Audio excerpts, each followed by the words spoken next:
Welcome back to Cinema Cult Network. I'm Chris. I'm Matt. And I'm Honto. And this week, so this entire month, August, is listener request month. And we actually kind of bumped the schedule a little bit, but it's also a request because Honto requested we do a Friday the 13th. I realized looking at the calendar, I was like, oh my gosh, it's Friday the 13th this month. And we haven't... What's that? I was going to say, can you do a fake voicemail real quick requesting this movie so it counts in a listener request? Go ahead. Hey guys, it's Honto. I'm also on the podcast. I would like to request a Friday the 13th for this year's listener request month. So I'll leave it up to you guys, but yeah, I can't wait to hear your discussion. Thanks. Bye. Hey Honto, thanks for requesting that. That's pretty cool of you. So we talked about we wanted to do a Friday the 13th, but we didn't know which one we wanted to do. We've covered quite a few, which is we've done it. Yeah, I think we've done four so far. I think the last one we actually covered was Jason Lives, which was like a couple years for October Scarefest. Is that a couple years? Yeah, it's been like I think 2019. I think. Oh. So what have we done on the podcast so far? I know we did. Well, I'll get to it. I actually have something to go off on that, so I will get to that. But for this one, we were discussing. I think it's stuck between 4 and 5. What we were going to pick. Yeah. 4 is an awesome movie, and I knew that 4 would be a solid one to talk about. But 5, there's so much in this movie that needs to be discussed, like for society. 4 will be good for like a October Scarefest in the future. That's like a good movie for the season. Not quite right. It's a good. This movie at least is a good sneak peek into October Scarefest, but not like the one we should talk about during that month. Well put. So let's go ahead and dive right in. I do want to talk about what we have done. The way I'll do this is we usually do our Rotten Tomato scores for each of our movies, but I don't think we've done any of them for any of the Friday the 13th. No. So why don't we go through that real quick, and then I'll lead up to the one we just watched.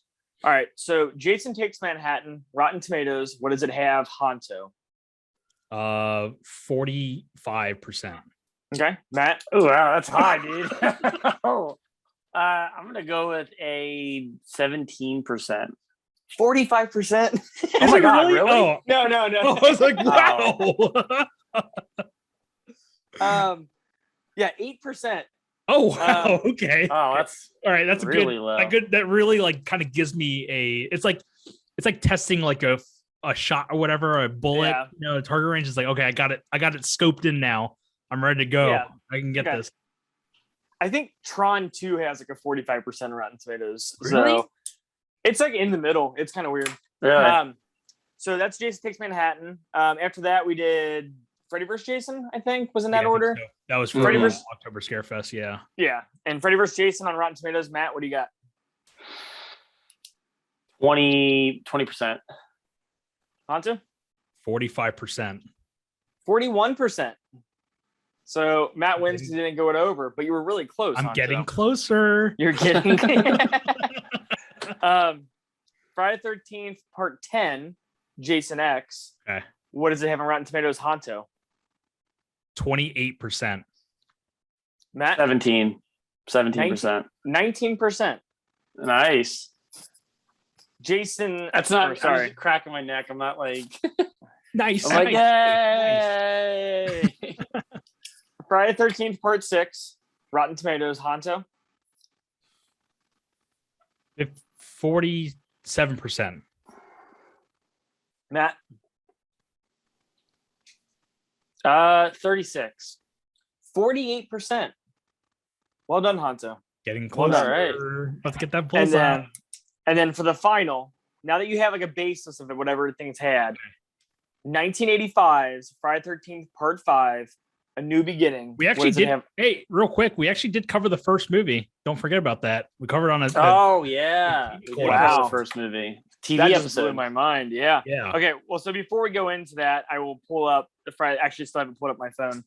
So the first Friday 13th on Rotten Tomatoes, Honto, what do you think it has? 65%. Okay. 52%. All right. I was looking up the budget, not the score. I am sorry. Wow, that's a lot of numbers in that percent. Guys, it has a 62 million %. So Hunter, what was your score again? I'm sorry. I think I was going for 65. And Matt, I think I said 52. 64 Wow. is what the with OG FT13 has. You know, if we didn't play Price's Right rules, Honto would have won like almost all of them. Yeah, I was getting really, really close to. Yeah, he's like 1 or 2% like off. But you've been very close today. And then we'll just talk about how much was the budget for Friday 13th Part 5. Matt, what do you think? 10 million. Okay, Hanzo? 8 million. 2.2 million. Wow. That's very low. And they're all considered low budget movies, right? For sure, yeah. Okay. And how much do you think it made? We only have domestic, we don't have international. So Matt, how much do you think it made altogether? I would say like 15 million. Okay, Hanzo? Oh, hold on. I'm gonna go with 8 million. 8 million. It's like Matt was like, "Oh, I remember." No, I remember. I remember like the story. I think I remember the story on this one. So I'm gonna go around 8 million. Okay. Okay. I'll do 7 million. What math were you doing? I was just repeating the number. I didn't think about it. 21 million domestic. Wow. Oh, okay. So with marketing and everything, I mean, it probably made a good little over 10 mil. I remember we talked about this during the Jason Takes Manhattan episode. Yeah. The budget, and it like every movie made like an obnoxious amount of money, every release. But I want to say every single one of them starts to make less. So 5 was like a huge drop, but 6 is like a major drop, apparently, right? I think even then, I think they still made like a ridiculous amount of money. Like it dropped, but it's still crazy, like a crazy. Yeah, I mean, considering how you said, how much did this make, Chris? This made 21 million. 21 million on a $2 million budget. Like that's crazy. Yeah, that's like insane. Well, to look through all of them real quick. I mean, okay, so you're saying after this it started to decline, but like 6, see, Friday the 13th had $20 million it made. And then after that was 7, $20 million. And then Manhattan made $14 million. And then Jason Goes to Hell was 15, Jason X 13. But then we had the resurgence with the remake, and that's like 65 million. Oh wow. Okay. Like I know this is I'm not like this isn't like a rule that I have or anything, but I almost feel like anything past Friday the 13th 8 doesn't really count.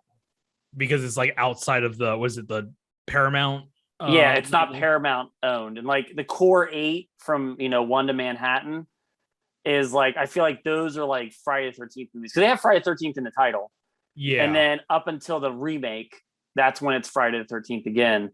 But in between that, it's Freddy vs. Jason, it's Jason Goes to Hell, it's Jason X. And they can't use the Friday the 13th title in the title. Jason Goes to Hell and Freddy vs. Jason and maybe even Jason X are all through New Line Cinema. So yes. Paramount. Yeah. So I don't know. I feel like when you get to like when we're talking about like how much they each make, I feel like it makes sense when we're talking about the same company at Paramount from 1 to Manhattan, and like we're talking about budgets to what they make in theaters. Is more of a business plan than like what New Line Cinema does, where they just kind of take over the property. Does this make sense? Yeah, I fall into. I mean, I still think it's canon. I mean, I think it's canon. I'm just saying it's like there's something that doesn't feel like, I don't know, feel orderly about it. Where you're talking about like, like it's like the Saw movies. Yeah, you get the same studio making them. At one point, they're making one every single year, and it's because like, hey, here's our budget. Say with Friday the 13th, here's our budget of $2 million. We made $20 million. Let's make another one. And they make them. They literally make a Friday the 13th movie every single year up until Manhattan. Yeah.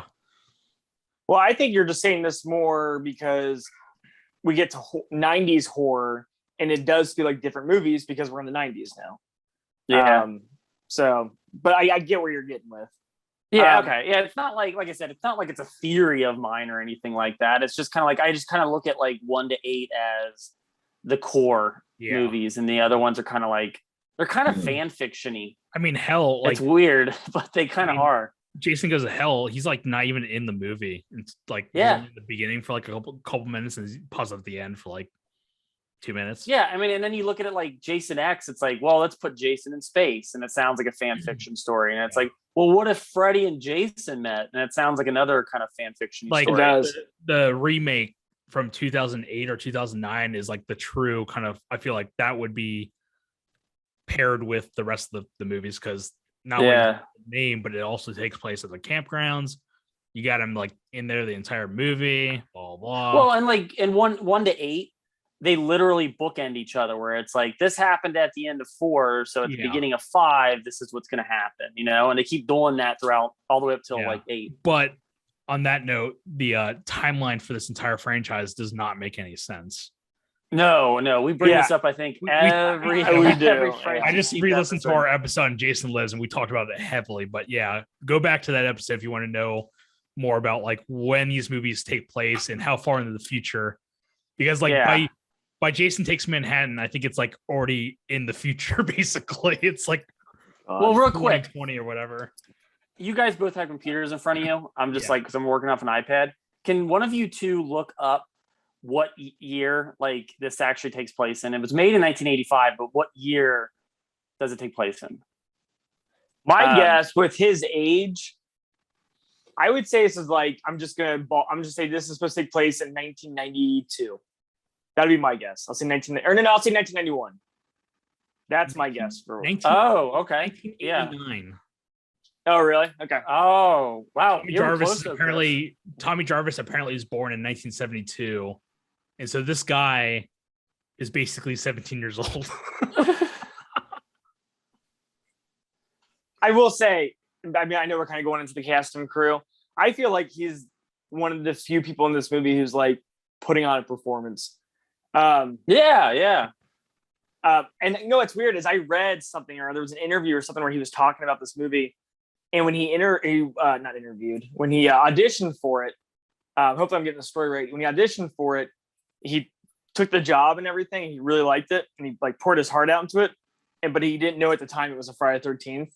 And then when he got it, he was like, "Oh, okay, that makes sense." So a bit of trivia about it too is he worked in a mental ward when he did get the part, to like that way he could kind of understand his character a little bit more. Method acting. Yeah, clearly. Do you want to get into the cast and crew? We're kind of already talking about it. Yeah, we can. Go for it. Directed by Danny Steinmann. This is actually the last of his movies that he directed. Before this, it was a movie called The Unseen, Savage Streets, and High Rise. High Rise was actually his directorial debut, but I'm almost positive it's an adult movie because I was looking it up on IMDb. The plot and it has an X rating, and the plot was just like, oh wow, this is gratuitous. Okay, so trivia about this really quick, because I'll get into another piece of trivia about the movie later on. This will help set it up. He was an adult film director. That makes sense. Yep. Before he directed horror films. Okay, yeah, that makes sense. We got Melanie Kinnaman as Pam. She was in a movie. The only movie I knew her from is Best of the Best. We got John Shepard as Tommy Jarvis. I'm kind of excited about this because he's in Deep Cover. I just picked this up on Criterion. Cool. So he's in this, and he's also in The Hunt for the Red October. You got Shavar Ross as Reggie the Reckless. He was popular on a lot of episodes for Family Matters in Different Strokes. We got Dominick Brascia as Joey, Once Bitten. And then I knew him from a episode of Amazing Stories, which is the first season. I don't know if you guys watched any of that show, but it's the one where like this popular guy turns into like a magnet. And he's like literally like everything's like jumping to his body basically and sticking to it. Yeah. And then at the end, there's like a nerdy girl with braces, and then he ends up like going towards her at the end. That sounds familiar. Yeah. Actually. Yeah. I think I've seen that one. I always remember that one. We got Todd Bryant as Neil. He was in Star Trek VI, The Undiscovered Country, which I think is a very underrated entry. Agreed. Because it's the one that's basically a conspiracy thriller. Like there's an assassination that happens at the beginning, and then they're trying to figure out who committed the crime, basically, which is awesome for a Star Trek movie. We got Richard Young as Matt, the kind of the leader of this halfway house. We know him as the guy who plays Fedora and Indiana Jones in The Last Crusade. We have Juliette Cummins as Robin. She appears in a lot of sequels. This, Psycho 3, Slumber Party Massacre 2, and Police Academy 4, Citizens on Patrol. Citizens on Patrol. Citizens on Patrol. And then we have Deborah Voorhees as Tina. She just appeared in not just appeared, but she appears in a sequel of a movie I just watched. And Matt, you've seen this too. Angel. Oh, did you watch it? I did watch it. I watched okay. It. Pretty. Yeah. What'd you think? It was entertaining. Dude, it's decent. It was like the fact that they made like 4 sequels. I want to go see. That's I think it was like 4 where sequels. So she's in this. I think the sequel of Angel. So the site was Avenging Angel is the sequel. Yeah. All Okay. these movies are on Tubi. I watched the first one and the start of the second one on Tubi. So they're on there.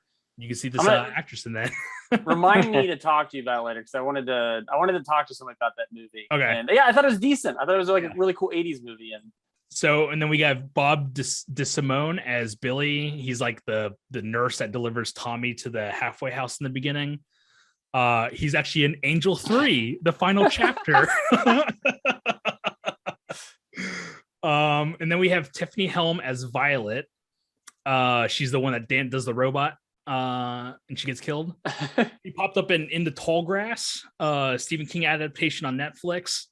And then she also appeared in a movie I watched recently called Come True, which is a soundtrack you've probably seen on Waxwork. It's like the girl with like the eye patch and it looks like a cartoon. I'm sure you've seen it. Okay. I think I've seen that. Yeah, I watched it. Movie is fine. It was like, it is what it is. It's like one of those just indie, movies or whatever. Miguel Nunez as Demon, Street Fighter, Return of the Living Dead, and Juana Man himself.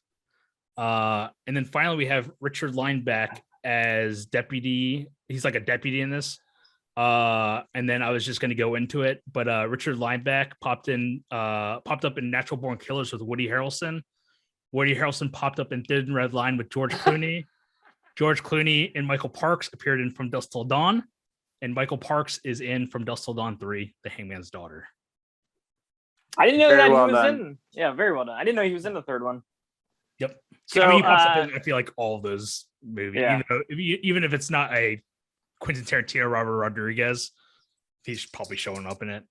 Right.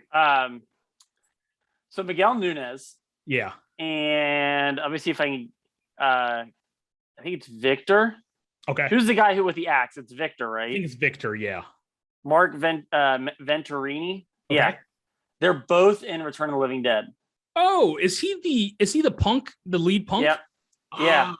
I he's knew like, he looked familiar. this isn't a costume. This is a way of life. This is a way of life. Yeah. Which guy? I know the guy. I know from from Friday. Friday. So the guy from Friday the 13th 5, the one who kills what's his name with the axe, Joey, is the main punk guy. Okay, that's what I thought you were talking about. Interesting. Yeah, okay. and he's in there with the brains. He gets his brains eaten. Yeah, but they're both in the same gang because Miguel Nunez is there too. Yeah, but I was saying Michael A. Nunez is like one of the last people in Return of the Living Dead. Yeah, Chris, go ahead, dude. I didn't even think about it. What? You're about to say it. Go ahead. You don't know that. I don't think Jarvis. Yeah, I know exactly what you're about to say. Yeah, I totally didn't think about that. Okay, from 2 things that he's in that I've seen. I don't think I'm going to say what. Yeah, I told you. So the guy from Return of the Living Dead was also the guy like Juana Man. Are we talking about that guy? Miguel. Yeah, Miguel Nunez. He was in a show I used to watch called Sparks, Sparks, and Sparks. Or no. Was it Sparks, Sparks, and Sparks? No, it was Homeboys in Outer Space. That's what it was. Okay. He was in that? Yeah, I think he was one of the main characters on that. Okay. If not the main character. It's been a long time since I've seen that show. He was on a UPN show that used to be on back in the day.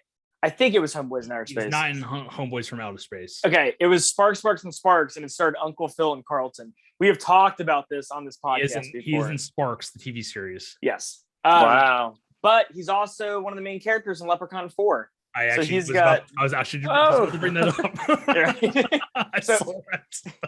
His Coming horror soon to resume. the podcast. Yeah, right. And there's another guy that's in this movie. I feel like it's a movie I used to watch all the time on HBO. It's called How I Got into College, I think it's called. Okay. Or How I Succeeded in Getting into College. It's like, it's okay. So the two greasers, when they're trying to start the car. Yeah. It's the the guy. I think I made note of this, by the way. Okay. Well, the guy. Is it Big Man on Campus? Or No. Go ahead. Keep talking. So the guy who's in the car trying to start it, he's like, all right, start the car. Come on. Yeah. He's the main character, and it's him and Laura Flynn Boyle, and they're trying to get him into college. And that's the whole movie. Anthony Edwards is in it. Oh. It's not a bad flick. It's a total 80s flick about this guy just trying to get into college. That's the entire thing is about. But anyway, that was my little bit of trivia. Matt, did you have something there earlier? Yeah, I thought you were going to say that Tommy Jarvis from Friday the 13th 6 was also in Return of the Living Dead. Oh, yeah. So I was like, oh, shit. Like, there's three connections right there to that movie. Right. All right. Hunter, you good? I believe so. That's it. All right. Let's talk about, I have so many things to talk about this movie. So Friday the 13th, Part 5, New Beginning, starts off Corey Feldman returning as Tommy Jarvis. So I'll go through this first 10-minute sequence real quick. It's him, and he's out in the rain, and he's looking out through a graveyard, and he sees a couple guys digging up Jason. He's terrified of what they're doing. Jason pops up, kills the two guys, approaches Corey Feldman, and he goes and kills him. Yeah. Wakes up. It was all a dream. And we see Tommy Jarvis grown up now on his way to a mental institute. If that's all I saw so far of this movie, I'd be like, oh man, this is okay. Oh, and speaking of, I don't even think we mentioned that Corey Feldman. This is our fourth Corey Feldman movie of the year. Oh yeah. We did Lost Boys, Stand By Me. Yeah, and then he never popped up on this podcast until this year. That's not true. That's not Bordello Blood. Oh yeah, Bordello Blood. Yep. Yeah, so this scene so first off, Corey Feldman was supposed to be the main character in this movie, but he was signed up to do the Goonies instead. And all of this stuff with him in the woods, this was shot on the Goonies set. Oh, interesting. Yeah. Cool. And I want to say the same yellow jacket he's wearing in this is the same yellow jacket he wears in the Goonies, but there's no source for that anywhere. Yeah. Yeah. But it's actually pretty damn close. It's done well too, because obviously they didn't shoot any of the Jason stuff on the set, but all they had to do was have Corey Feldman hide in a bush and go, and then scream, and then boom, he's in the movie. Yeah, exactly. So after we see him going off to the mental institute, we cut to the 10-minute credit sequence like they do in every movie. It's actually not. I actually made note of this because this franchise is notorious for having really ridiculously long credit sequences. Yeah. This intro is only it's less than 2 minutes. Really? Yeah. Because I made note, I was get ready for the long credit sequence, and then I looked at the time, I was like, oh, it's only 2 minutes. Interesting. Okay. So Tommy ends up going to the mental institute, and there's a lot of characters' names I'm not going to remember, but he shows up and he meets a bunch of the different people, and then he runs into Reggie, who kind of becomes his buddy. Yeah. And Reggie, he's not at the mental institution. He is there because his grandfather works there. Is that correct? His grandfather's the line chef, or he's the chef of the halfway house. Okay. Speaking of which, what is this place? What is it? It's like a retreat. It's a halfway home, right? It's like a rehab retreat or whatever. When they're driving in, it's definitely they put him to work at a vineyard, out in California, basically. The road, the hedgerows basically are of the trees, the grapes and whatnot. But it's are they just putting these kids, these troubled teens to work at this vineyard or whatever? What are they doing here? Making Nikes. Exactly. So I will say this about this movie. I'm going to kind of go back and forth on pluses and negatives in this film. I really, really like this setup. Yeah. I really like this kind of this area. They're not doing a camp. It's not bad. Yeah. Yeah. But I like the idea that he's going to kind of it's not really an institution, but it's I don't know if it's a halfway home. I'm not sure what it is. I think it's a halfway house, but it's basically kind of a therapy retreat, to kind of get back together, I like that. Let's call it therapy retreat. Yeah. It's called a therapy retreat. All right. So I like this. I like that there's other characters that would be like him there. What I hate about this is like nobody has any kind of issues going on except for like the one dude that's stuttering that has and the homicidal maniac with an axe. Yes. 5 minutes. Sorry, just those two, and then like everybody else just kind of seems like just a teenager. Yeah, and I kind of wish they would have leaned in a little bit more with everyone's there for a reason. Yeah, you know, kind of like what they do with the previous episode, Dream Warriors, where you kind of figure out. But that one does it well because he only focused on like 4 or 5 characters or whatever. In this movie, you got like probably like 17 characters that are just like they're getting to the point where they're like following the townspeople of Crystal Lake and just like. I don't care about these people. I only care about it's weird. The halfway house and the kids that are there. Yeah, it's very bizarre, and I'll get into that too because I have so much to add on to that because the body count doesn't make sense. No, not. No. So, and we will spoil the movie just letting everybody know because so we meet Reggie, who is the he's like an 11, 12-year-old boy who lives there with his grandpa, and Reggie scares him with a spider. And then the way that Tommy Jarvis scares him back with the mask on is so goofy. Yeah. It is because like he jumped out from the closet and then Tommy's got his back turned and he's like, "What's up? What ball? I'm sorry, blah blah." And he like just turns around. He's got this big like alien like mask on or whatever. And it's like, how do you have the time to put that thing on? Dude, I can't imagine talking to one of you two with my back towards you, and then I just turn around and have a mask on, and you're like, "Oh my gosh!" So then we get into like the interesting stuff because the cops pull up at the halfway home, and everybody comes outside to see what's going on. And there's this couple that keeps sneaking off, and they're having sex. And the cops like, "Good thing that I can't remember her name, Ethel or something, Ethel's the neighbor or whatever." Yeah, the good thing she didn't see him because she'd be really upset. She did see him. She shows up, and she shows up with her son, who I'll tell you, man, if this was remade today, Chris Pratt. Oh no, no, no. I was gonna say this. I made a note. This guy looks like a pudgy Patrick Wilson. Get Patrick Wilson. Oh yeah, that's a good one too. Yeah, you guys should throw this up on Twitter. Put it on the Cinema Cult Twitter. Let's get it started, man. Let's get one of those digital like composites. We got Chris Pratt and we got Patrick Wilson, and it just goes like that. And then it's just You know what I love? Though is like studios nowadays listen to the internet so much that if you did start that and it got like 15 million signatures, Paramount would be like, I guess we have to make it. These guys want these guys want the Steinmann cut of New Beginning. And then they would Max. Yeah, and then they would. It shows Ice Cube. He's like, release the cut. He's like, it's what the people want. They want the Steinmann cut. You can do stuff cut. Just take a picture. I was gonna say, just take a picture of Chris Pratt on the motorcycle from Jurassic Park. And you put that helmet on him, and it is like the pilot helmet or whatever, the pilot hat. Dude, I'll find it, man. I will make it happen. But Matt, what do you got about 15 million signatures? There's a lot of stuff cut from this movie. Is there? Like the kills. This movie was submitted 9 times to the MPAA. 9 times. Yeah, to try to get an R rating. And we'll talk about some of the alternate kills and some of the longer, sexier scenes. Oh. Okay. So the cops show up. Everything is kind of like calmed down. It cuts to like later in the day, and there's a I wouldn't say he's a kid. He's probably like in the late teens, but he's mentally handicapped, and he's walking around. And Joey. People are kind of annoyed with him. And Joey approaches this guy who's obviously got an anger attitude. He's like legitimately trying to help out around the halfway house or the retreat, basically, but people just don't want this candy bar for some reason, which is kind of and that's the movie getting your sympathy. Like, oh man, we'll make him look like the super nice guy. So when it happens, they give him you feel for this character. They gave him like chocolate, blood, like vampire blood, like Dracula blood, but it's like chocolate. Yeah, it's very sad. Yes. I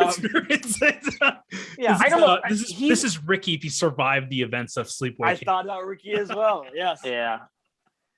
So he approaches this guy who's chopping up some wood. Mm-hmm. Apparently he annoys the guy. Yeah.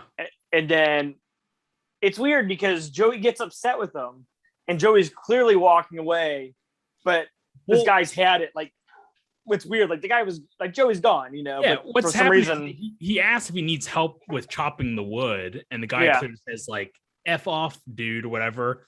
Then I think Joey offers him the candy bar, but then he's like, "Here, I'll just leave it on this piece of wood for later in case you need, sustenance, to stay energized." Sustenance. And then Victor basically murders the candy bar, and then gets annoyed even further, and then just murders Joey like in the back. It's very depressing. This is a very depressing. This is sad. This is up there as one of the saddest moments in this entire franchise. The other one being, I think, part 2 with the staircase. That's probably wheelchair. Yeah. Oh my God, that scene goes on for like 15 minutes. It's very sad. Yes. Yeah, I'll tell you what though. Like what I like about 2 a lot is they set up. They have a really good story with as far as setting up all the characters. Because after 2, they start going down that like road where they're just like they just give them like 3 lines, introduce them. They're just their bodies. Yeah. 2 at least gives like them each character dialogue. They're all interacting with each other. I think it's like set up before the camp. The kids arrive to the camp, so it's just them kind of getting prepped, right? Yeah. And and then they kind of systematically take all of them. This one, by New Beginning, they're literally just introducing whoever appears on screen is probably going to die. Like, there's going to be 2 people left. Yeah, exactly. Yeah. So, and this is where we're going to spoil the rest of the movie, but the medics show up, and I don't know why medics would show up for a person who's decapitated. And they're like, start picking them up. Like, that doesn't make any sense. Like a coroner. Oh, yeah. Okay. I don't know why they would get an ambulance to rush. I mean, an ambulance probably would be there. But it wouldn't be their job to be like. Yeah, his arm is legit off of his body on top, and it's on top of his body. Like, God, it's depressing. Like, this dude's dead. Oh, absolutely. I don't know why they called paramedics. That's a good call, Chris. Yeah. Well, they probably called the paramedics, but it wouldn't be their job to like take care of all that. But what ends up happening is one of the medics sees the body, and then like his eyes look at the camera, and he's like, and it goes on for like it's very obvious. It's so obvious because they played like the music. They play like this this undertone of music with him staring and being like clearly like he's like, what's his face from I can't remember now.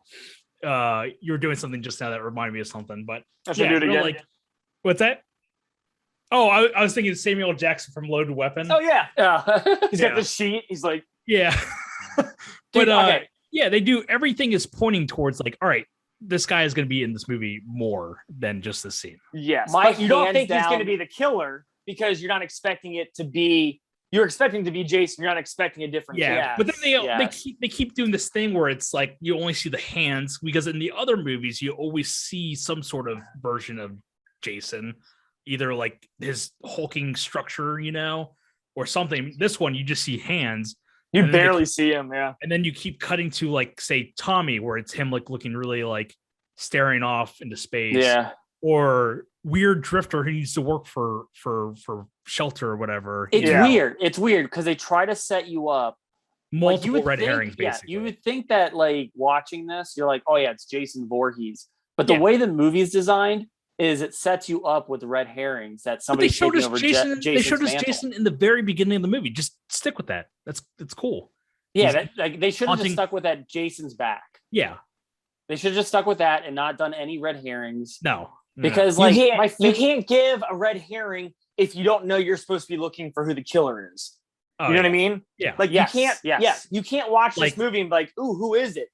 Like it's Jason. So why give these different turns to go down when you're not even looking for it? Like what? Yeah, it's a bigger surprise at the end when you find out that it wasn't Jason and it wasn't one of the guys. What they do is that they do in the dream where Tommy's still dreaming about him. He's still traumatized, and then you get like a newspaper clipping like anniversary of Slasher's death from Camp Crystal Lake. There you go. He's dead permanently. Yeah. Then you get the killer, and then it's like, surprise, somebody's killing kids at Camp Crystal Lake, but who is it? Yeah. And now you're set up for a whodunit. Do literally anything than what this movie did. My favorite part in this whole movie, though, is right after the next two people that get killed, the two guys that are in the car with leather jackets. Yeah, the greasers. Yeah, when the cops find them the next day, and the cops like looking out in the distance, he's like, he's like, what's going on here? And Roy's right behind him. He's like, what'd you say? And he's like, what? He's like, would you talk to me? He's like, no, Roy, I wasn't talking to you. He's like, okay, I thought you were talking to me. And then that's it. He just walks away. It's so weird. It's like a joke. I thought it was a joke. Obvious. It's so obvious. Were you talking to me? Like, because the way he's off camera, he's like, because usually in a movie Roy, like this, the paramedic would show up, then he's out. Now the movie forever. But the fact that they come back to him, it's like, okay, this guy's obviously has a bigger role in this movie than we're supposed to. Exactly. Yeah, exactly. So so spoiler, Roy is Jason in this one. In this following scene, there's a couple of greasers, their car won't start. There's all these, they both die. One gets his throat slashed, the other gets a road flare in his mouth. Yeah. And I watched it, and so like Jason, or Roy, literally just puts the flare in his mouth. If someone tried to put a flare in my mouth, I would like back up and be like, whoa. Like, even if even if one of you guys got that close to me with road flare, I would still back up. Oh, absolutely. You know what I mean? So there's no confusion here where he's like, he thinks it's his buddy with the road flare. He's just what are you doing there? Where do you get that flare? Yeah, it's very Also, were greasers still popular in the 80s, let alone this 1989 alternate timeline that's going on here? Like, what is it is weird. What is this era? Like, what is going on in this movie? This is so weird. Yeah, actually, now you say that does feel like an added scene. Like we're short 2 deaths. All right, we'll get some greasers. Go to the prop department where you got those masks that Tommy has, and then grab some greaser outfits. I guess that's the only things that are available for these two actors. Yeah, and just show his hands. I don't even think they showed Jason in the scene. No, it's just a flare. Yeah, a flare, and then another weird thing. They don't show Jason until the very, very end. Yeah. Really? when he busts through the door, that's the first time you see Jason. Really? Yeah, that's the first. It is the whole movie. The whole movie. The first time you see him is when he busts through the door and he's got the blue mask on. That is absolutely true. I paid attention this time. Tommy hallucinates Jason, like a real Jason, throughout the movie, but as far as the person that's actually killing and committing the murders throughout this movie, you don't see him until like the very end, like chase scene, basically. So what's the point of even saying it? Why even dress like Jake? Oh man. Okay. So I don't know. This is the dumbest movie of all time. Wrap up, not to wrap up the movie, but at the end of the movie, the cops explaining to the girl. It was Roy, right? And he shows him his wallet. This makes no sense, by the way. He shows him the wallet, and he's like, here's a picture of his son that went to the therapy retreat, right?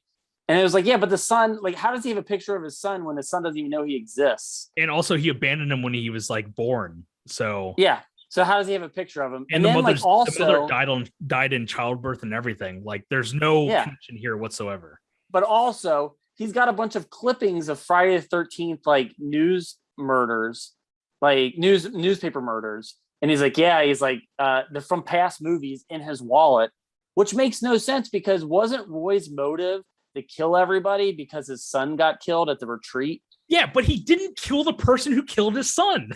I was just gonna say, he's the guy who killed his son. Was it Victor? He's one of the only survivors in this movie. Yes, he's the only survivor. He's just in some county jail somewhere waiting to be sent. The body count makes no sense. Like, why are these two greaser dudes dying? Like, why does anybody outside of this retreat die? Why is Victor the one that gets to live? Because it makes sense when Jason's a monster because no morals, no motives. He just does his thing. So you can go with it. Yeah. But when it's a revenge story, and then you kill everybody except for the person you're trying to get revenge on, it doesn't make any sense. It's like watching Kill Bill, and Uma Thurman kills everybody in the world, and then Bill's at the end like, what happened? And then it cuts to the credits. They're all dead?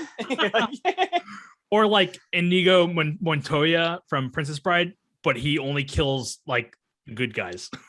He only kills Billy Crystal's character. Yeah. This is so stupid.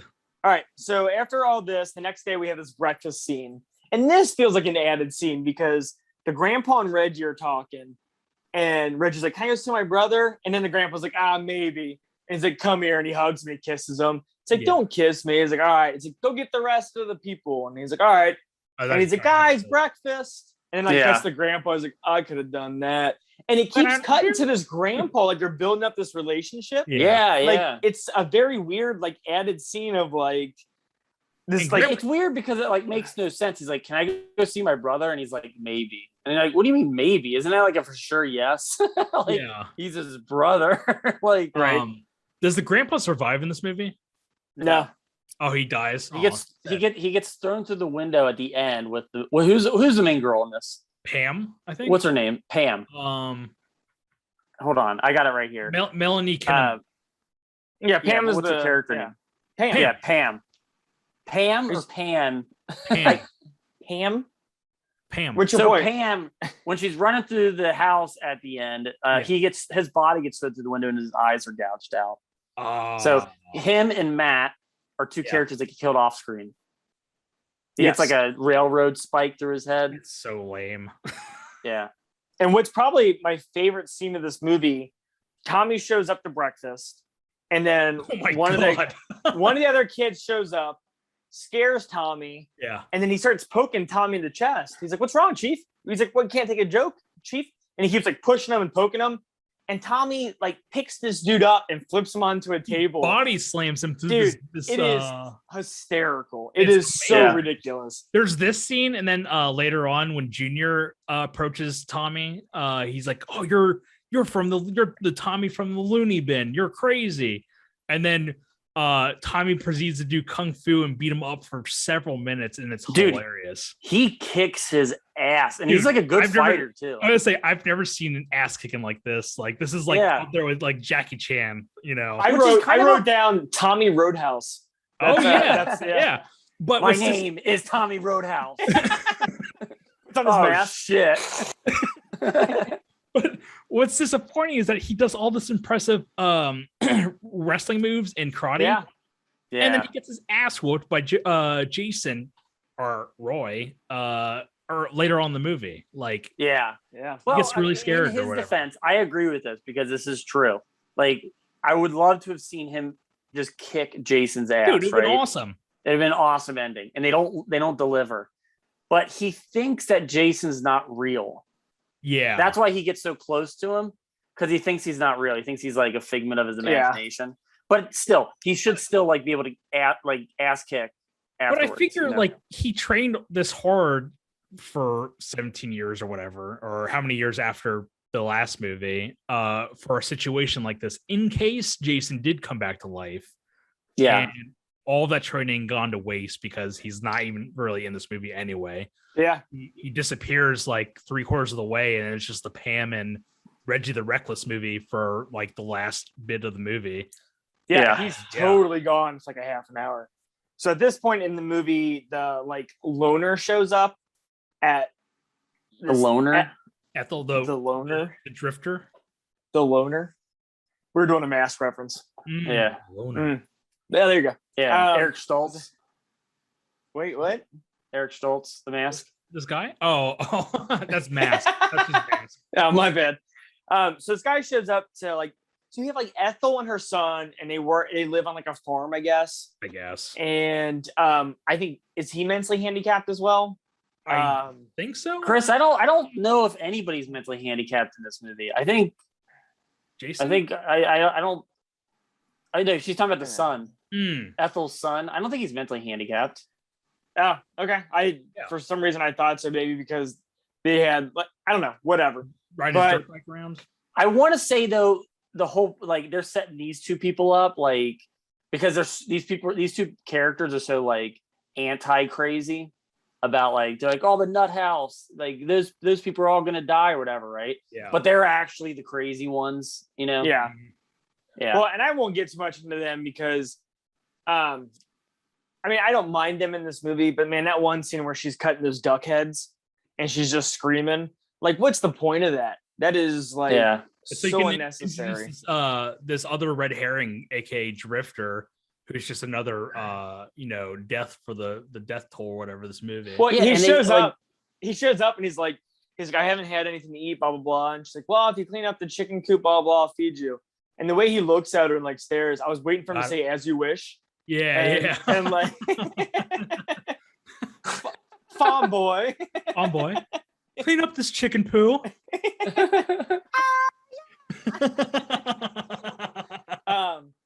So he goes off, and then we don't see him again until he dies later on. Literally, the next time he shows up is when those two people are having sex in the woods, and he's just staring off in the distance. And then he gets killed. That's it. Cool. And then we cut to another group of people that we don't know. We'd met him briefly, but one of the guys who drove Tommy to the halfway home is a coke addict. We're getting townspeople. I don't care about these townspeople. Yeah, I don't. He's like a cokehead. He picks up his girlfriend who's a server, and who's way out of his league, right? Right? Like he picks up this girl that's like way out of his league. Absolutely. This guy's like a leisure suit Larry. This guy looks like leisure. Like that character. Larry. Well, no, and I love it because they set him up in the beginning with Pam. Yeah, and he's like trying to hit on her, and he's like reading porn in the car and everything like that. The total sleazeball. And they give him like this like really attractive girl. I was like, I guess like she's like into him because he gives her coke. I don't know. I was like, he looks like her father. Yeah. The whole scene is goofy though, because like he's in the car talking to himself about coke, and he's like, "Oh, time to get the coke," and then it like drops out of his like dash or whatever. He's like, "Oh, I got the coke." He's like, "Whoa!" And then cuts to her, and she's in the bathroom, and she's like, "Are you ready, girls?" Like they're just having conversations with themselves, because I feel like it's very weird.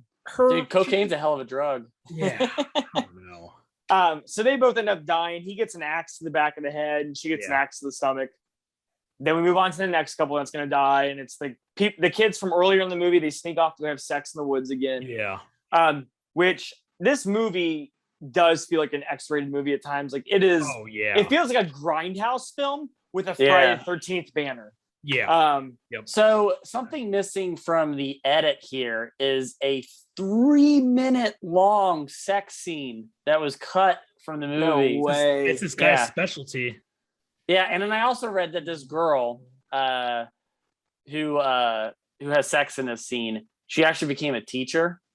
Oh wow. And she lost 2 teaching jobs because she got found out about this movie. Oh man. This movie got found out about, I don't know. This movie got found out. Yeah. And she lost 2 jobs out of it. The kids are probably watching at school. They said, "Hey, that's Miss what's her name?" Oh my God. Can you imagine like your teacher was like a young teacher or whatever, and then you found out like she did like this really gratuitous sex scene in a Friday 13th movie, not in a movie that nobody would see either. It's a Friday 13th movie, so it would have to have popped up sooner or later in her career. Like that would be like, I don't know, that's a tough job to go from this. Very detrimental to your professional life. Yes, it's a tough job to sit there and be like, I was an extra in Showgirls, and then I became a teacher of children. Yeah, you know, it's such an unnecessary sex scene. It goes on for so long, and it's very uncomfortable to watch. I have no problem with nudity. And she's just laying there post sex while the guy goes to take a bath in the lake, and he goes, "I'm gonna go wash off," and then he goes and washes off in the creek. You're like 5 seconds away from your halfway home. Like, go take a shower, man. Who knows what the hell is in that lake too? Like, that's disgusting. What was he washing off? That's what I want to ask. Yeah, he literally got dirtier. He's really getting dirtier. He shouldn't have said washed off. He's like, I'm gonna go get dirtier.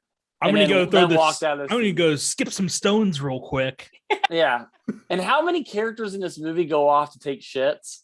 Oh, I mean, like Miguel Nunez has this big shitting scene later on in the movie. Yeah. But like the 2 greasers, the other guy's like, I'm gonna go take a shit in the woods. Yeah. And he goes take and then this guy's like, I'm gonna go wash off, which I think is like code for I'm gonna go swim and take a shit. I want to say I've never been like camping, and so I've never taken a shit in the woods, but there's never been a situation where I'm driving near woods where I'm like, this is like DEF CON, whatever the highest level of DEF CON, you know, like I got to go into the woods and take a shit. There's never been a situation where that's ever happened. Right. Yeah, because I mean, if we want to talk about logistics here, do we want to talk about logistics? Yeah. Let's talk about how let's talk about logistics real quick. About the two greaser guys, like one of the greaser guy who goes out into the woods, he doesn't have toilet paper with him. Oh no. He's just like, I'm gonna go take a shit, and then comes back. And then you run the risk of like using poison ivy to clean the business. Oh well, yeah, you could use oak leaves and stuff, I guess. That'd be not good. Yeah. So all right. Yeah. So so this girl gets her eyes like gouged out by shears. Garden shears. And then all the deaths are brutal, but his is like Jason puts like a strap around his forehead against a tree and then like turns a stick. It's just like a doctor. Yeah, this one's doctor's belt. It's just like a belt from Jason Penny or something, and it's very dark. It's a very dark scene. And then every time I think of this scene in this movie, I think about Taco from the League.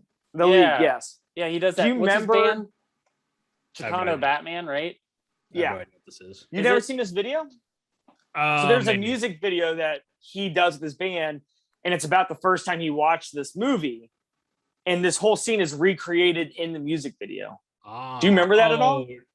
What's his name? I know this guy, but yeah, I've never seen it.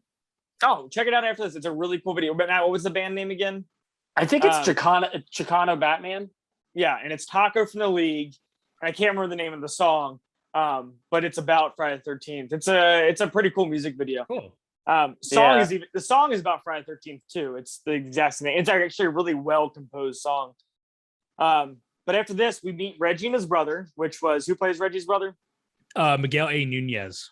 Yeah, and so we meet him, and we just kind of have this interaction with Miguel, and the whole joke is he eats pizza, and then he eats a hot dog, and he eats like tacos, and it goes on and on. He offers all this food, and then after Reggie leaves with Pam, he's like, "Oh no!" He's like, "Those enchiladas are catching up with me," and he runs to the outhouse. And while he's going to the bathroom, him and his girlfriend have a serenade. They like serenade each other. Dude, it is such a weird scene of like to keep him comfortable, I guess, while he's like taking a shit in this outhouse or whatever. It's such a improv scene. Like it's a very like sweet scene until you realize what he's doing while they're singing. Then she ends up getting killed, and then he dies too when they stab the things through the outhouse. Yeah. Dude, this is the most ridiculous thing that has ever been in a Friday the 13th movie. Absolutely. Matt, are you just jumping into the conversation? I'm trying to find out the name of that band. I can tell you haven't talked. What's his name from the League? Joe or whatever, something I can't remember. Yeah, we're butchering this. Yeah, no, you're butchering it, dude. I'm just going through the movie. Yeah, we moved on from. We moved on. Okay, but this is the most ridiculous thing in any of these movies. Yeah. Is the fact that like this duet, this guy duet, this guy Enchiladas had to take a massive shit in an outhouse and then sings a duet with his lady friend, and then they both die. Yeah, it's a weird scene. Yeah. I think Matt's checked out again. Matt's still playing. Hold on, Wolfie's Just Fine is the band, right? I've heard of that. I think. Yeah. Isn't Chicano Batman the name that he gives? What's his name's kid in the show The League when he something loses like that? the bet? Yeah. So anyway, so Reggie's brother and his girlfriend, they end up dying. Yeah. And then we have the whole like Tommy Roadhouse scene where he beats the crap out of Ethel's son. And then he goes home and he rides his bike like a maniac for like 15 minutes. Yeah.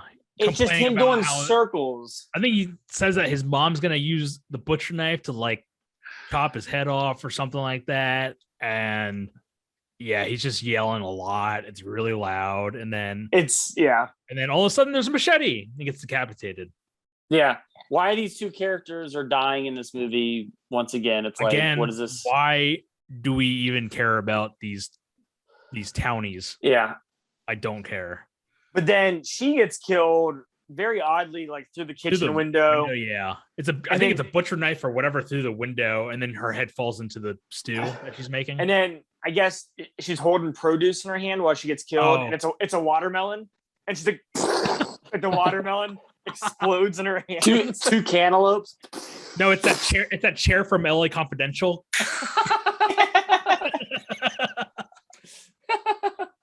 Not to go back because I was giving Matt trouble about spending so much time on it. but that band, that Wolfie's Fine, that's named after Terminator 2. Yeah, because the dog Wolfie's. That's how Arnold it determines that the foster parents are dead. Yeah, you know what I'm talking about, Matt?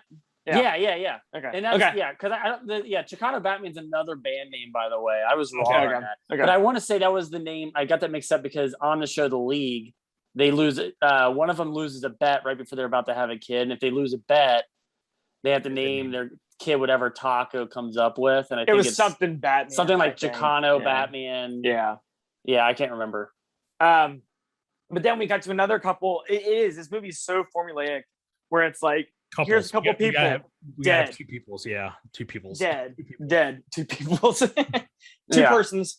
And it's basically, but like none of them are good though. Like I'm not to say I'm not a gore hound, but like the kills are very quick. There's nothing like to it. They're boring. They're usually close-ups of like a tomato crushing.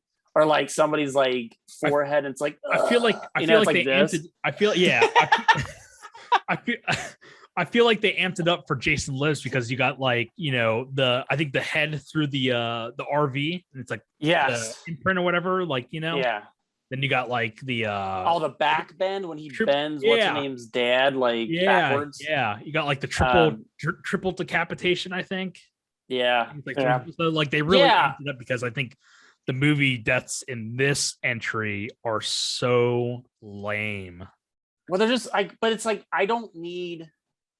I guess what I'm saying is this: like, I don't need a high body count because this is one of the ones with like the higher body counts. Well, because they're introducing so many unnecessary characters.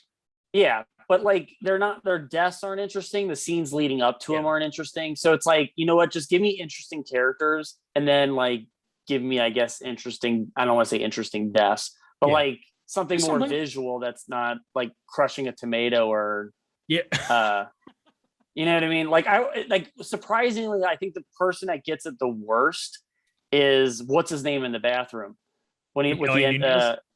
Miguel Nunez. What is it? Núñez. Frank gets it the worst. Núñez. Where I feel like do you see the spike go through his? Yeah, you see it like kind of poke at his knee or whatever. And then he's like standing on the toilet, and then I think it goes to his back, I think. Yeah. Bathroom duet aside, like they really set up his character really well. Yeah. And then they put him in a situation that's actually really scary. Yeah. He's actually crying in that scene too. Yeah. It is like it's a terrifying scene. Yeah. But you're right. So that's That's the only scene of tension in this movie. Actually care because you got Reggie the Reckless, it's his brother, and they both care about each other, and you actually care about this character. Yeah. Whereas with Ethel and Junior, they're terrible. I mean, the acting tertiary. Yeah, tertiary. There's no connection to the kids other than like the two people having sex on the property. But then you got Drifter guy, who cares? You got Greaser guys, who cares? It's just like a lot of tertiary characters that they like just kill off to have a kill count.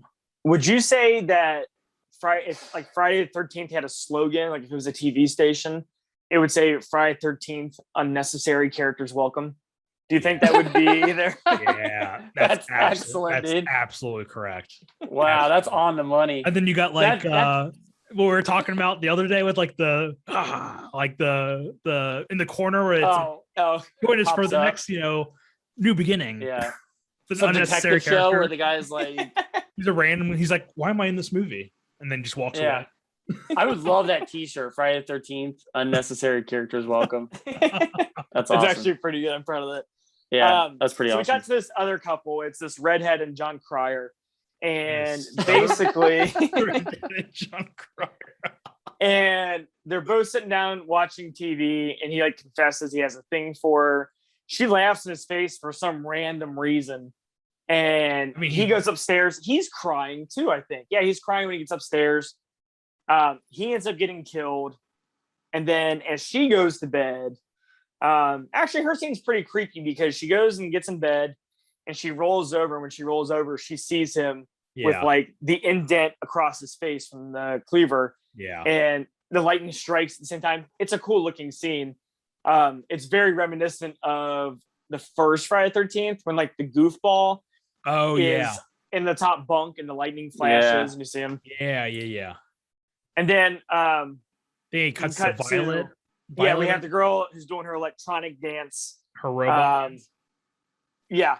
And this is one of the deaths that's like cut pretty drastically, isn't it? They reshot something of like the machete just going through her chest. She originally dies by getting the machete between her legs.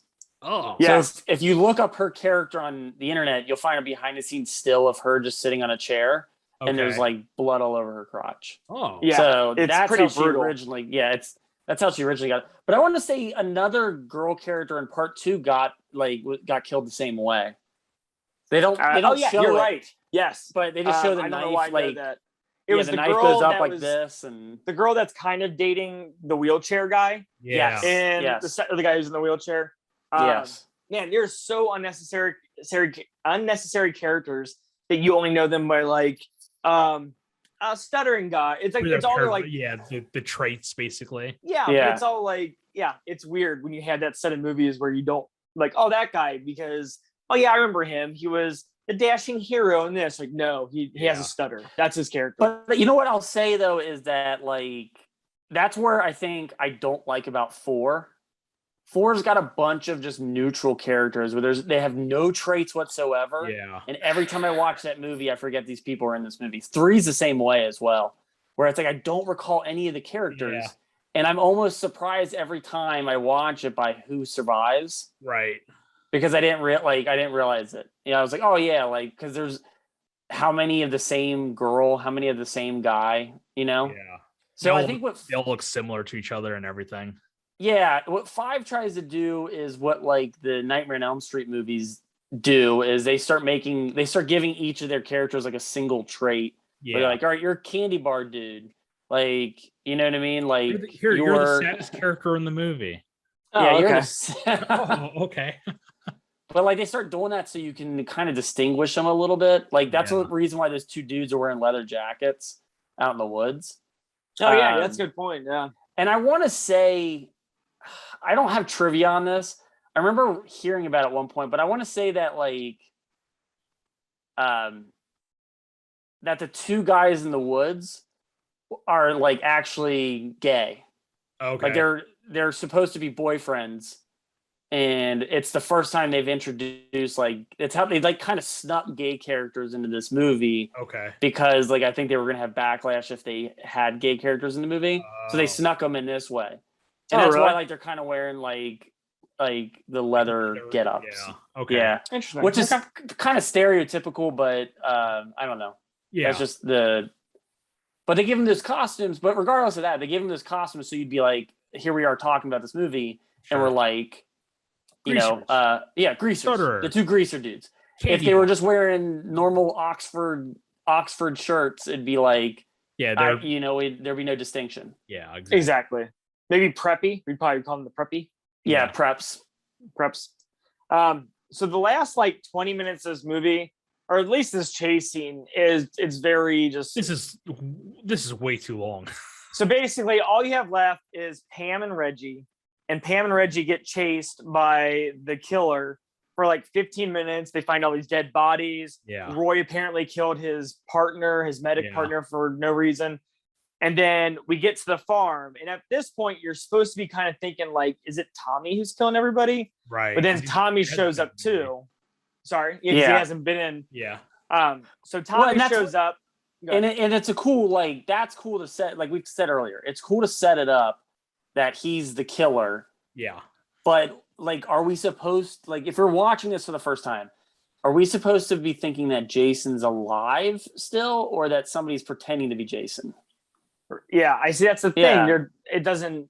I get where they were going with it, but if you don't know to guess, you're not going to be. You're not in on the mystery fun, so you're not like, "Ooh, who is it?" You think it's Jason. So basically, the reveal of Jason being Roy in this movie is the equivalent of that guy telling the ghost story in Role Models, where he's like, pizza delivery boy from the beginning of the movie. Come on, guys. Don't you remember? Right? They do exactly that, where it shows Roy's face and you're like, who is that guy. Yeah. Right. And then when it cuts the cop, he's like, "Oh, Roy. It was Roy. It was Roy, the paramedic from the beginning of the movie. Do you remember?" That's exactly what that is. So yeah, this whole thing goes on. There's this big chase scene. Reggie uses like a bulldozer to hit This Jason. guy. So if they don't introduce any sort of supernatural aspect to Roy because he never returns back from the franchise. They don't ever like establish that Roy is a like a Jason Voorhees-esque entity or whatever. So when he gets hit by this bulldozer, he should be dead at this point in the movie. And then since that doesn't happen, he gets cut by the chainsaw by Pam. And at this point, this guy should not have any use of any of his limb, and he should be bleeding out to death. And for being a regular guy, he gets totally stabbed in when Jarvis shows up. Does he stab him? He stabs him in like the artery, like right in the leg. That like if you get stabbed there, you bleed out. You're dead. Okay. Yeah, femoral artery. Yeah. So he stabs him right there, like so. He's like screwed. Yeah, like, he's dead has to rights. Basically multiple broken limbs. He's got like almost like a severed arm happening. Yeah, got a punctured femoral artery.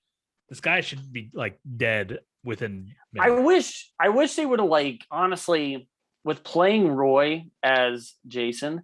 I wish they would have done something different with the way he moved. I wish they would have made him like run. Yeah, or something like that. That would be cool. That would be awesome. Yeah, just give him some kind of different movement besides like walking. Like it's weird because it's like he's walking like Jason without having any reference of how Jason would have walked. But then he's also got he's moved. Yeah, but then he's also like on top of that, he's built like Jason. He's got like the big like shoulder or whatever, Yeah.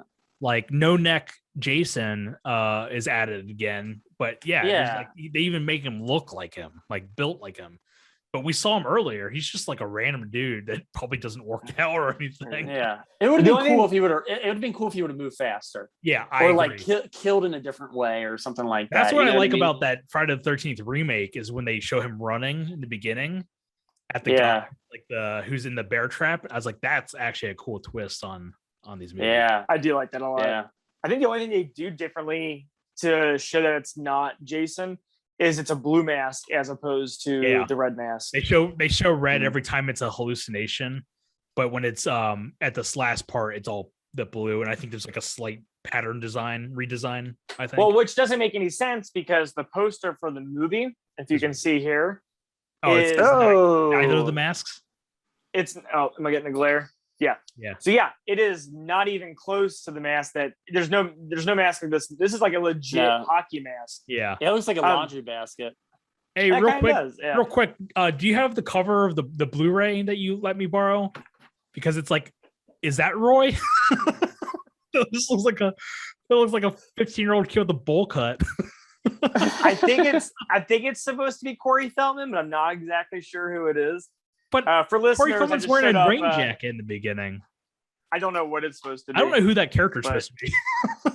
I think it's supposed to be Corey Feldman, or Tommy Jarvis. But the mask on that VHS I just showed, I think it's such a cool looking mask, and that it never pops up. Yeah, never. Yeah. But so Roy falls off the top of this barn. Yeah. And he falls onto like a spike bed. His face is revealed to be Roy. Is that a corn? Like was it a corn thresher or a thresher is what they call it? Something like that, I would think. Roy dies immediately. Which I mean, the reveal is cool. This for the first time, like, oh man, it wasn't Jason. That's a cool reveal. Yeah. They're doing something different. This guy legit gets a Mortal Kombat death. He falls on the bed, basically. And then Tommy goes to the hospital. He has a dream that he kills Pam. Yeah. And then he sees Jason in his hotel room in the hospital, and he gets this like vision of Jason, and he's like, all right, I'm gonna kill Pam. Pam walks in the door. He's there with like the mask on and the machete. Cuts so he can set up for the next movie where Tommy Jarvis. Tommy Jarvis is the killer, but wait, we completely throw that plot away. Because he's just a regular dude. And now he's the hero. It's very it goes from like hero to like I'm the bad guy. It's like, oh, forget that, he's the hero again. It's I wonder how many if you remember too, sorry, if you remember, but at the end of 4, they set up that Corey Feldman's mess. Yeah. Like he's mentally he does gone. like the die. Well, no, he's like hugging his sister, and he looks to the camera and he's like, and then it like zoom. Yeah. He's got cat eyes from the Michael Jackson Thriller.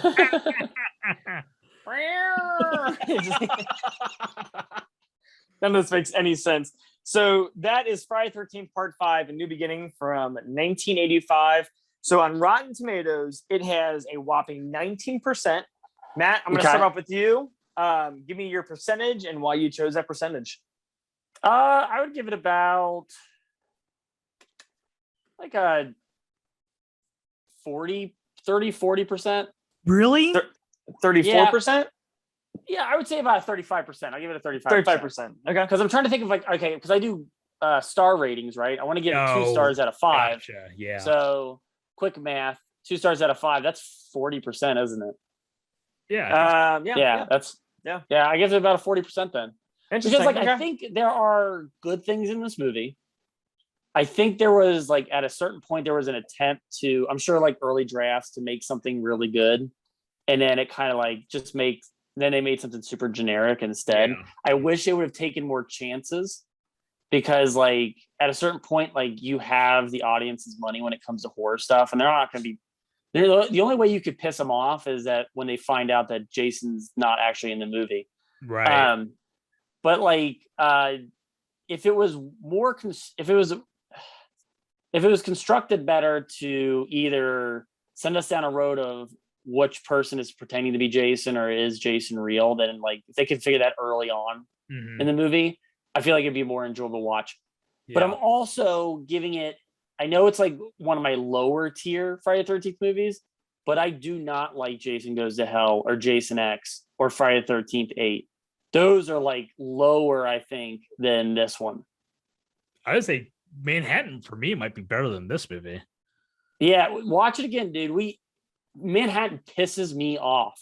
Oh yeah, because they're only in Manhattan for 2 minutes. Yeah, man, and it is just the But at least we got Jason in that movie. In this movie, we got some paramedic. Yeah, we're so mad though. I know, but also what you're going in. I knew what I was going into while watching this. You know, and this is the 5th time I've seen this movie. 8, I hate 8 because it just pisses me off that it's what a trick. What an advertising trick. What an advertising trick. All right, so 40% from Matt. Hanta, what would you give it? I would give it probably a 35. 35? Okay. 35%. Okay. Yeah, this movie is a big old stinker because of the whole twist that it's Roy and not Jason, and the fact that they I brought it up so many times, but they bring so many tertiary characters to the point where they're the stars of the movie and not the actual main characters, Reggie and Pam and Tommy, because Tommy's not only in it for 15 minutes. But yeah, I think I give it a 35. And that's probably a little bit higher than I would give it, but I just went through all the Saw movies, and those are all 1 star, and this is better than those movies for me. Okay. So it's going to be in that 35, which is hovering between a 1.5 and 2 stars on Letterboxd. So. Okay. I think I would go. So this is a 19 Rotten Tomatoes. I'd probably give a 25. Oh wow. Yeah, I mean, it's entertaining. Yeah. It's not a boring film. There's so much I would change about it. But okay, so I say with a lot of movies on here, as long as it entertained me, it did its job. This movie entertained me, did its job. If we're going by stars, then it easily gets a star for entertainment value. Yeah. So, I mean, we've already discussed all the rest of the stuff that's wrong with this movie, and every time I think I'm done watching this movie, I'm like, oh man, I'll probably never watch that again. I end up watching it. I do think Manhattan is better, and I think Jason X is better. I think Manhattan is better. I might have to do it. I haven't seen it since the podcast, so I watched it 3 or 4 months ago.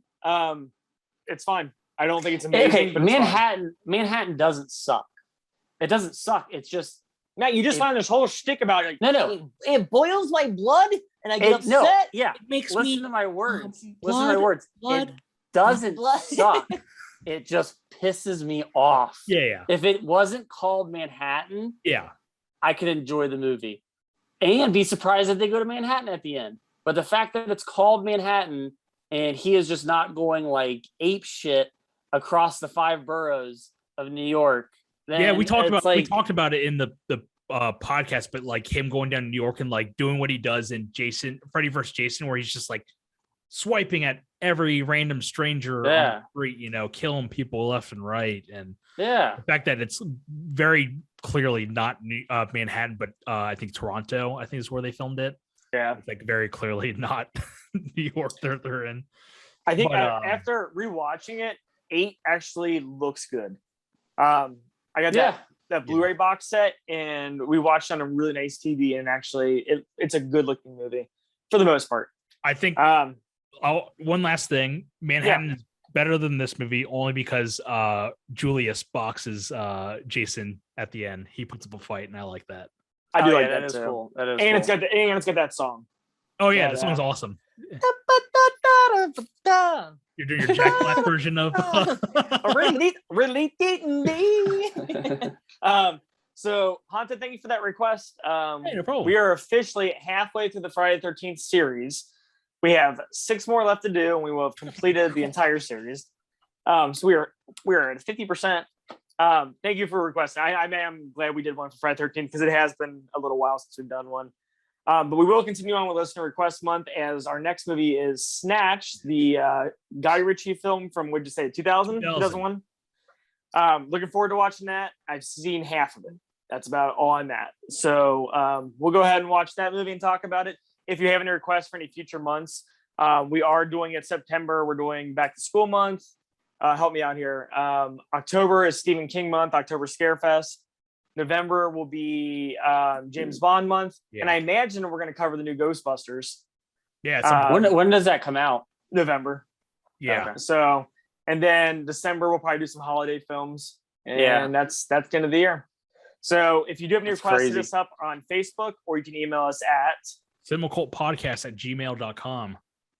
Other than that, we really appreciate you listening. We love doing this. There's more. I was going to also add, okay, since we're posting these on YouTube, like and subscribe so we can reach wider audiences with these episodes. And share. Okay. Yeah, so we are on, if you only listen to the podcast, we actually have been filming these episodes since quarantine. So they're all up on YouTube. You can watch us actually talk about these films. Or vice versa. If you're only watching on YouTube, please know it's also the audio is just on Spotify and iTunes, mainly anywhere you can get podcasts for the most part. But yeah, good point, Hanto. But thank you as always for listening. We appreciate it. We love doing this. We hope you love listening to it. I'm Chris. I'm Matt. And I'm Hanto. And we'll see you next time.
Never mind. Wait, come back.